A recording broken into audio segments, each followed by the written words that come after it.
जय श्री कृष्णा। हम सब जानते हैं कि कर्म क्या है और कैसे पिछले और इस जन्म के कर्म हमारे भविष्य को प्रभावित करते हैं। ऐसा कहा जाता है कि जो हम कर्म करते हैं उस कर्म को चुनना हमारे हाथ में होता है, लेकिन उस कर्म का परिणाम हमारे हाथ में नहीं होता। उस परिणाम को हमें भुगतना ही पड़ता है। सब कर्मों का फल यही मिलता है, कभी जल्दी तो कभी देर में। भगवान की न्याय व्यवस्था बहुत ही ज़्यादा सुदृढ़ है।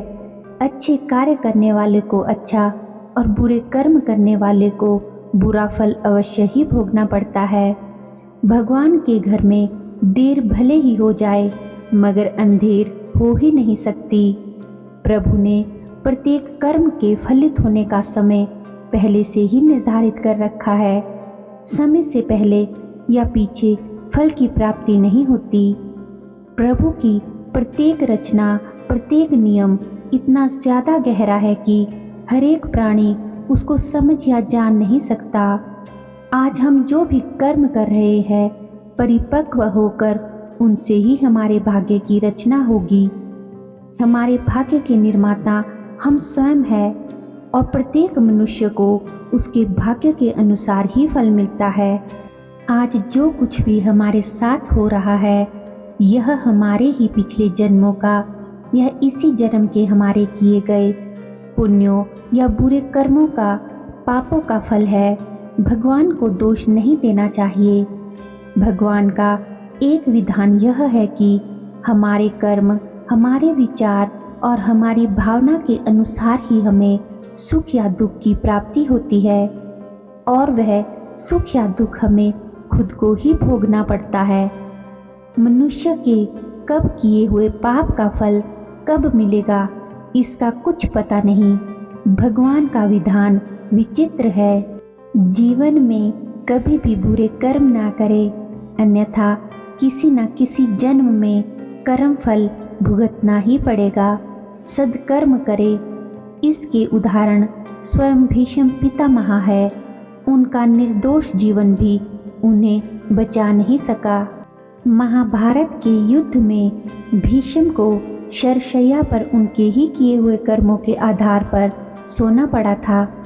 इसलिए कभी भी बुरे कर्म भूल कर भी नहीं करने चाहिए, अन्यथा उसको किसी न किसी जन्म में भोगना ही पड़ता है। महाभारत की एक कथा के अनुसार जब भगवान श्री कृष्ण भीष्म पितामह से मिलने उनकी शरशय्या पर पहुंचते हैं, उस समय भीष्म कहते हैं कि श्री कृष्ण, मैंने आसपास के जन्मों का अवलोकन कर लिया, लेकिन मैंने ऐसा कोई पाप नहीं किया है जिसके कारण मुझे इतनी भीषण पीड़ा से गुजरना पड़े। तुम बताओ कि मेरा अपराध क्या है। भीष्म के इस तरह पूछने पर भगवान कृष्ण बताते हैं कि हे पितामह, यह आपके 1000 जन्म पूर्व के किए पाप का परिणाम है। जब आप किसी देश के राजा थे, आपने अपने रथ के सामने आने वाले सांप को बाण से उछालकर झाड़ियों में फेंक दिया था। वह झाड़ी बहुत कंटीली थी, जिसमें उस सांप का शरीर बुरी तरह बिंध गया था। उसी पाप के कारण आज आप इस महाभारत की रणभूमि में शरशय्या पर बिंधे पड़े हैं। यदि कर्म का फल तुरंत नहीं मिलता तो इसमें यह नहीं समझ लेना चाहिए कि उसके भले पूरे परिणाम से हम सदा के लिए बच गए हैं। कर्मफल एक ऐसा अमिट तथ्य है जो आज नहीं तो कल भोगना ही पड़ेगा। कभी कभी इन परिणामों में देर इसलिए होती है कि ईश्वर मनुष्य की बुद्धि की परीक्षा करना चाहता है कि व्यक्ति अपने कर्तव्य धर्म को समझ सकने और निष्ठापूर्वक पालन करने लायक विवेक व बुद्धि संचित कर सका है या नहीं। हमारे शास्त्रों में संचित कर्म का उल्लेख किया गया है। संचित कर्म का अर्थ यह है कि किसी व्यक्ति के पूर्व जन्म के कर्मों का फल उसे अगले जीवन में भुगतना होता है। इसलिए हमारे यहाँ पुनर्जन्म की संकल्पना को विशेष महत्व दिया गया है। आप जो भी क्रिया करोगे उसकी प्रतिक्रिया जरूर होगी। यही ब्रह्मांड का नियम है और यही कर्म है। इससे किसी को नहीं बख्शा जाता। समस्याएं हो या फिर सफलताएं, दोनों ही हमारे कर्मों का परिणाम है। किस्मत भी उसका ही साथ देती है जिसके कर्म मजबूत हो। हम अपने कर्म फल से बच नहीं सकते। हमारे कर्म ही वो आधार है जिस पर हम खड़े हैं। हमने जो भी कर्म किया है उसका परिणाम हमारे पास आता ही आता है। आज, कल, 100 साल बाद या फिर 100 जन्म बाद अगर आप गलत कर्म करते हैं तो गलत कर्म ही वापस पाते हैं। आपको वही मिलता है जो आप देते हो, चाहे वह अच्छा हो या बुरा। उस भगवान से ज़्यादा अपने कर्मों से डरिए, क्योंकि एक बार भगवान तो माफ़ कर सकता है लेकिन कर्म नहीं माफ़ करते। कर्म एक ऐसा होटल है जहाँ हमें ऑर्डर करने की ज़रूरत नहीं होती। हमने जो पकाया होता है वही हमें मिलता है। जब तक पुराने पुण्य प्रबल रहते हैं, उग्र पाप का फल भी तुरंत नहीं मिलता। जब पुराने पुण्य खत्म हो जाते हैं तब पाप की बारी आती है। एक बार जब श्री कृष्ण महाभारत के युद्ध के पश्चात वापस लौटे तो रोष में भरी हुई रुक्मिणी जी ने उनसे पूछा, बाकी सब तो ठीक था, किंतु आपने द्रोणाचार्य और भीष्म पितामह जैसे धर्मपरायण लोगों के वध में क्यों साथ दिया? श्री कृष्ण ने उत्तर दिया, हे रुक्मिणी, यह सही है कि उन दोनों ने जीवन भर धर्म का पालन किया, किंतु उनके किए एक पाप ने उनके सारे पुण्यों को हर लिया। वो कौन से पाप थे? रुक्मिणी ने पूछा। श्री कृष्ण ने कहा, जब भरी सभा में द्रौपदी का चीरहरण हो रहा था तब ये दोनों भी वहां उपस्थित थे और बड़े होने के नाते ये दुशासन को आज्ञा भी दे सकते थे, किंतु इन्होंने ऐसा नहीं किया। उनका इस एक पाप से बाकी की धर्मनिष्ठता छोटी पड़ गई। रुक्मिणी जी ने पूछा, और करण? वो तो अपनी दानवीरता के लिए प्रसिद्ध था, कोई उसके द्वार से खाली हाथ नहीं गया। उसकी क्या गलती थी? श्री कृष्ण ने कहा, बेशक वो अपनी दानवीरता के लिए विख्यात था और उसने कभी किसी को ना भी नहीं कहा, किंतु जब अभिमन्यु सभी युद्ध वीरों को धूल चटाने के बाद युद्ध क्षेत्र में घायल हुआ भूमि पर पड़ा था तो उसने कर्ण से, जो उसके पास ही खड़ा था, पानी मांगा। कर्ण जहाँ खड़ा था उसके पास पानी का एक गड्ढा था, किंतु कर्ण ने मरते हुए अभिमन्यु को पानी नहीं दिया, उसे पानी नहीं पिलाया। इसलिए कर्ण का जीवन भर की दानशीलता से कमाया हुआ पुण्य नष्ट हो गया।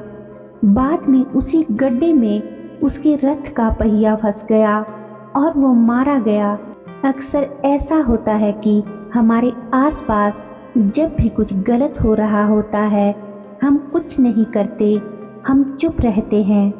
हम सोचते हैं कि इस पाप के भागी हम नहीं हैं। अगर हम मदद करने की स्थिति में नहीं हैं तो सच्ची बात बोल तो सकते हैं, परंतु अक्सर हम ऐसा नहीं करते।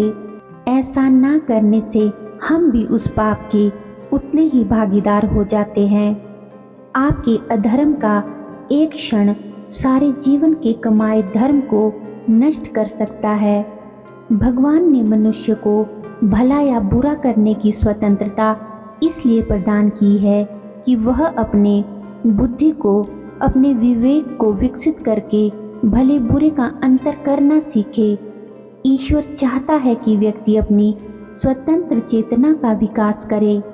अगर आप हर किसी के प्रति सकारात्मक सोच रखते हैं तो वापस आपको भी ऐसा ही मिलने वाला है। माना कि कर्मों की चक्की धीरे धीरे चलती है पर पिसती बहुत बारीक है।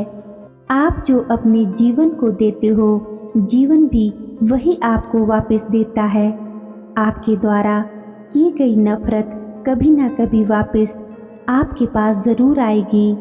दूसरों से प्रेम करोगे तो आपको भी प्रेम ही मिलेगा। यदि आप किसी के साथ मित्रता नहीं कर सकते हैं तो उसके साथ शत्रुता भी नहीं करनी चाहिए। मनुष्य का जीवन केवल उसके कर्मों पर ही चलता है। जैसा उसका कर्म होता है वैसा ही उसका जीवन होता है। सब कर्मों का खेल है, जो किया वो वापस आएगा। आज जो तुम्हें रुला रहा है कल उसे भी कोई रुलाएगा। अच्छा करो या बुरा, जो जाता है वही वापस आता है। भगवत गीता में भगवान श्री कृष्ण कहते हैं कि मनुष्य का जीवन कर्म प्रधान है। हम अपने कर्मों द्वारा ही पहचाने जाते हैं, अर्थात हमारे कर्म हमारा भाग्य बनाते भी है और बिगाड़ते भी है। यदि मनुष्य बुरे कर्म करता है तो उसे बुरा फल अवश्य मिलता है। इसी तरह अच्छे कर्म द्वारा अच्छा फल प्राप्त होता है, न सिर्फ इस जन्म में बल्कि हमारे सभी सुख और दुख की प्राप्ति और अनुभव भी पूर्व जन्मों में किए गए कर्मों का परिणाम ही होते हैं। हम जैसा कर्म करते हैं वैसा ही कर्म लौट कर हमारे पास आता है। हमारे कर्मों का प्रारंभ हमारे विचारों से ही होता है। जिस प्रकार के विचार हमारे मन में उत्पन्न होने लगते हैं हम उसी प्रकार के कर्म करने लगते हैं। सकारात्मक और अच्छे विचार अच्छे कर्म कराते हैं, जिसका फल भी मीठा होता है। इसका उल्टा भी उतना ही सही है। तो क्यों ना सकारात्मक सोचा जाए, अच्छे कर्म किए जाए। कर्म करने से पहले एक बार अवश्य सोचे, क्या मैं यह सही कर रहा हूँ? अगर कर्म करने से पहले अच्छे से सोच ले तो शायद हम सभी बुरा कर्म करने से बच सकते हैं। अगर आपने भी अपने आप को बचा लिया तो सजा से भी बचा लिया। आपने बुरा कर्म कर लिया तो एक ना एक दिन भगवान अवश्य सजा देगा। इस जन्म में नहीं, अगले जन्म में ही कर्मों का फल भोगना पड़ता है। तो दोस्तों, मिलते हैं अगले वीडियो में। चैनल को सब्सक्राइब कर लीजिए और वीडियो को लाइक और शेयर कीजिए। धन्यवाद। जय श्री कृष्णा।